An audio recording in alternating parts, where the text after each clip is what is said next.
Segenting apa sih kebutuhan darah saat ini, Mas Adit, untuk Lumayan pasien genting, COVID, Ustadz. untuk teman-teman talasemia? Lumayan genting, Ustadz. Kita untuk pasien talasemia sendiri saja, kayak saya dan teman-teman yang berada di rumah sakit, setiap kita ingin transfusi darah itu, kita harus mencari pendonor. Di hari kita ingin transfusi darah, dokter dan perawat ngomong bahwa kita tidak punya pasokan darah. Tolong dicari pendonornya untuk kalian masing-masing. Oh, kalau biasanya sudah tersedia, sekarang suruh cari sendiri-sendiri ya? Ya, betul, Ustadz. Dan ini lumayan susah, Ustadz, nyarinya di masa pandemi ini yang semua orang ada di rumah dan takut untuk keluar. Jadi, Ustadz Amir, Ustadz Deden, ini Mas Adit ini orang yang berkali-kali hidup. Jadi, Mas Adit ini sehat, dan alhamdulillah kelihatan sehat. Walaupun sebetulnya beliau ini talasemia. Ya, yang sudah terbiasa sejak kecil sendirian ke rumah sakit untuk cuci darah. Dan di usianya yang sekarang, alhamdulillah Mas Adit masih segar dan memberikan banyak manfaat buat kita semua. Kita sapa dulu sahabat dan kita ambil banyak pelajaran insya Allah. Dan kita ingin melihat kondisi nasional juga, khususnya kebutuhan yang sangat mendesak tetapi belakangan ini jarang yang perhatikan. Sembako banyak, alat-alat kesehatan mulai banyak, walaupun kekurangan alat pelindung diri juga sudah banyak yang bergerak. Nah, donor darah, konon PMI kekurangan 90% darah dan saat ini sangat dibutuhkan.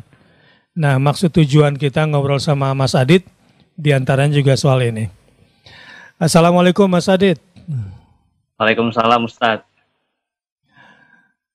Apa kabar Mas Adit? Sehat? Baik, Ustadz, sehat, alhamdulillah. Sehat. Ustadz, apa kabar? Puasa lancar? Puasa, alhamdulillah. Ustadz. Mas Adit, sebagai orang yang ditakdirkan Allah dikasih rahmat, jadi nggak apa-apa ya kalau saya bicara, saya takut salah diksinya nih. Mas Adit mewakili teman-teman di talasemia gitu ya. Bisa cerita sedikit nggak apa yang menjadi perbedaan mereka teman-teman Mas Adit dengan yang tidak menderita tidak terkena talasemia? Oh, boleh Ustadz. Jadi gini, talasemia itu sebuah penyakit genetik atau bawaan ya, yang diturunkan, yang dimana pasiennya ini tidak dapat memproduksi sel darah merah seperti orang normal, Ustadz. Yeah. Jadi kita sebulan sekali itu harus rutin transfusi darah di rumah sakit, dan kita sangat-sangat membutuhkan pendonor setiap bulannya. Iya. Jadi setiap bulan nih Mas Adit nih? Iya, saya rutin. Setiap sebulan sekali, Ustadz. Waktunya kalau lagi puasa jam berapa? Mengganggu puasa nggak? Untuk apa, Dok? Untuk transfusi darah kah, Ustadz? Iya, transfusi darahnya. Transfusi darah itu kita dimulai kurang lebih jam 8, jam 9 pagi dan selesai sampai jam kurang lebih sore ya, Ustadz, jam 3 atau jam 2 siang. Oh, lama juga ya. Kita sekali transfusi darah itu 4-5 jam ya. Kita membutuhkan sekali transfusi darah tuh kurang lebih 1-2 kantong, Ustadz. 1-2 kantong. Iya. Kira-kira banyak nggak teman-teman Mas Adit yang seperti ini yang membutuhkan? Di Indonesia sendiri, Ustadz, ini pasien seperti saya ada kurang lebih 9.000 sampai 10.000 orang di Indonesia. Dan di area Jakarta dan sekitarnya ada 2.000 orang. Dan sekarang karena masa pandemi ini, kita dibatasi untuk rumah sakit, jadi banyak yang kondisi kita mulai melemah ya, bisa dibilang, karena kita harus menunda proses transfusi darah yang kita sangat butuhkan per bulan sekali ataupun per seminggu atau 2 minggu sekali, Ustadz. Kenapa?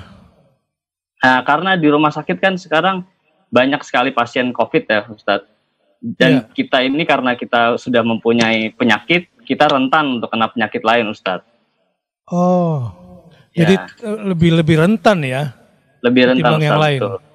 Karena kita kan Terus? nggak produksi sel darah merah seperti orang normal. Ya. Kalau terlambat misalnya terlambat 2 hari atau 3 hari atau seminggu apa resikonya? Kalau untuk 1 sampai 2 hari mungkin resikonya kurang terlihat ya Ustadz. Tapi kalau lebih mungkin dari seminggu, lebih dari 2 minggu itu kelihatan Ustadz. Nanti pasien atau saya sendiri pun merasa fatigue ya Ustadz, capek sekali, gampang ngantuk, tidak agak susah fokus Ustadz. Sekarang dengan di masa COVID-19 seperti ini, selain di rumah sakitnya terganggu, kemudian suplai darahnya terganggu juga nggak? Sangat Ustadz, kita sangat-sangat banget terganggu suplai darahnya karena semua orang kan ada di rumah ya Ustadz, dengan adanya physical distancing ini. Tapi yang orang-orang lupa adalah bahwa ada orang-orang yang masih membutuhkan darah di rumah sakit.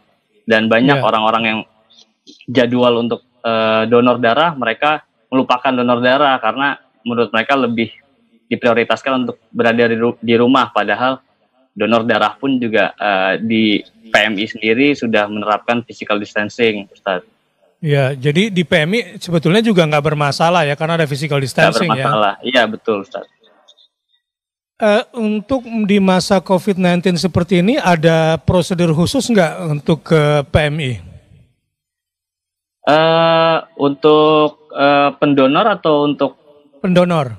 Pendonor sekarang PMI ini biasanya diminta untuk mengisi formulir online terlebih dahulu ya untuk mereka mencegah adanya penyebaran COVID, Ustadz. Jadi nanti pendonor-pendonor yang mungkin berkualifikasi untuk mendonorkan darahnya akan dipanggil oleh PMI dan mereka akan bisa mendonorkan darahnya.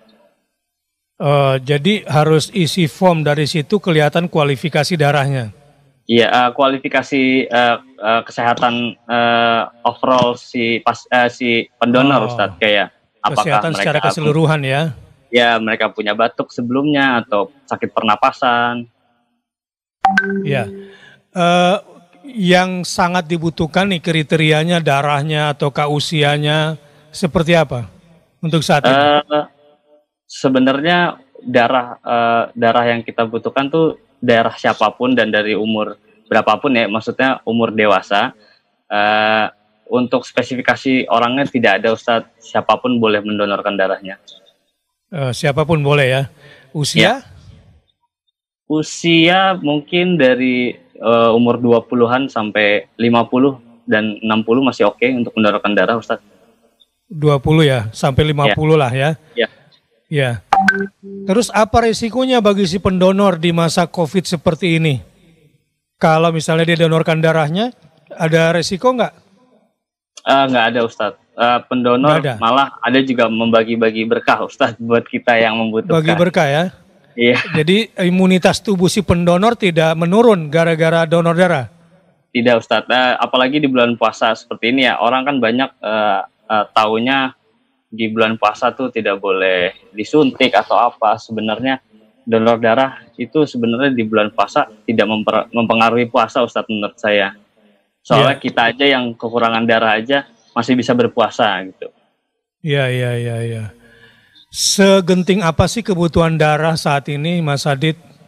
Untuk pasien COVID, Ustadz. Untuk teman-teman talasemia?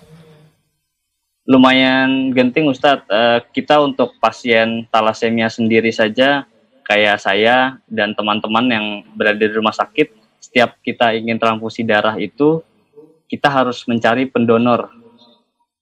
Pada yang biasanya kita sebenarnya pasokan darah itu sudah tersedia oleh Bank Darah dan PMI.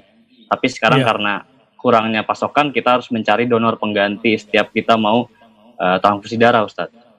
Oh, jadi teman-teman ini kemudian memang sudah punya sahabat-sahabat khusus yang memang diharapkan bisa mendonorkan darahnya? Oh, belum Ustadz, tapi kita belum Ustadz, kita mencari sendiri siapapun yang mau mendonorkan. Jadi istilahnya urgent Ustadz. Di hari kita ingin transfusi darah, dokter dan perawat ngomong bahwa kita tidak punya pasokan darah, tolong dicari pendonornya untuk kalian masing-masing, seperti itu Ustadz. Oh, kalau biasanya sudah tersedia, sekarang suruh cari sendiri-sendiri ya? Ya, betul Ustadz. Dan ini lumayan susah Ustadz nyarinya di masa pandemi ini yang semua orang ada di rumah dan takut untuk keluar. Sebetulnya untuk datang ke PMI misalnya, nggak ada masalah. Nggak ada masalah Ustadz. Bisa ya datang ke sana ya? Bisa Ustadz. Kalau Mas Adit tahu, yang Mas Adit tahu kalau di Jakarta ini, titik-titik kalau orang mau datang donor itu kemana aja sih? Di PMI Pusat yang pasti Ustadz, di PMI Pusat? Keramat Raya. Ya di Keramat Raya. Di Keramat Raya bisa, atau di Rumah Sakit Umum Daerah dan Rumah Sakit Rumah Sakit Pusat Daerah atau Rumah Sakit Pusat Nasional tuh biasanya mempunyai bank darah tersendiri Ustadz yang bisa mendonorkan darahnya. Oke, jadi masyarakat bisa langsung ke Rumah Sakit Pusat Daerah? Iya Ustadz. Oh, jadi nggak bisa di banyak tempat ya? Iya, banyak tempat Ustadz. PMI juga punya beberapa cabang, nggak hanya di Keramat Raya ya. Tapi saya untuk lokasinya kurang begitu tahu Ustadz. Oh iya, berarti masyarakat juga harus coba mencari ya. Dan kita coba nanti feeding juga supaya masyarakat tahu tempat-tempat dan waktu-waktu datang untuk ke sana. Sahabat-sahabat semua, Islam adalah satu agama yang menganjurkan kita untuk hifdzun nafas, menjaga nyawa. Nah, berdonor darah itu sesuai dengan syariat atau maqasid syariat Islam, sesuai dengan tujuan Islam itu sendiri. Karena darah yang kita donorkan untuk saudara-saudara kita itu akan membantu otak mereka, membantu jantung mereka. Bayangkan yang kita bantu ini sesuatu yang sangat hebat, yang tidak ada produsennya kecuali Allah Subhanahu wa Ta'ala yang berikannya kepada kita. Jadi menurut saya, orang yang berdonor darah pada saat ini adalah orang yang sedang bersedekah dengan sedekah yang levelnya sangat tinggi. Karena dia bukan cuma menyelamatkan kehidupan, tetapi juga memberikan kecerdasan dan kesehatan. Dan tentu pasti memberikan banyak manfaat. Yang kedua, saudara-saudara, alhamdulillah PMI dan rumah sakit sudah punya standar operating procedure sendiri yang tidak akan membahayakan. Di dalam Islam tidak boleh membahayakan atau dibahayakan. Nah, proses ini secara syariat pun insya Allah aman. Sehingga secara dalil syar'i la dharar wa la dhirar itu terpenuhi. Bahwa yang terjadi adalah pendonor memberikan manfaat dan tidak mendatangkan bahaya bagi dirinya. Dan ternyata manfaatnya si pendonor ini bukan cuma si resipien, penerimanya, tetapi si pendonornya sendiri merasakan manfaat. Nah, jadi secara syariat kira-kira begitu tuntunannya. Nah, yang ketiga sekarang, ini kita sedang di masa yang sangat genting darah. Jadi harga nilai darah kita ini lagi mahal-mahalnya, lagi bagus-bagusnya. Di Ramadan pula. Nah, kalau bicara infak atau sedekah darah, ini nggak bicara kaya dan miskin, mampu dan tidak mampu. Setiap orang yang sehat bisa bersedekah, bisa berinfak darah, dan Allah pasti akan balas dengan berlipat ganda setiap sedekah darah kita atau donor darah kita. Dan itu akan meringankan hidup kita karena kita sudah meringankan hidup saudara-saudara kita yang membutuhkannya. Sahabat, kayaknya saya pengen yang paling duluan ini, mudah-mudahan sih diterima nih darah saya. Ya, dan mudah-mudahan saya akan bersegera kalau diterima nih darah saya, ya saya mau ya libur bekam dulu deh kalau gitu. Ya yang biasa bekam, yang biasa fasdu, tahan dulu lah. Mendingan donor darah sekarang. Ya, darahnya lebih dimanfaatkan untuk saudara-saudara yang membutuhkan dan harganya lagi tinggi-tingginya. Bismillah, saya Bakhtiar Nasir mengajak muslimin dan muslimat dan seluruh bangsa Indonesia, ini gerakan kemanusiaan kita, donor darah di masa COVID COVID-19 ini, dan ini genting sekali. Terima kasih kalau memang mau bergabung dan segera hubungi tempat-tempat di mana ada donor darah di seluruh Indonesia. Lewat media ini saya menghimbau, datangi tempat-tempat di mana pusat-pusat donor darah.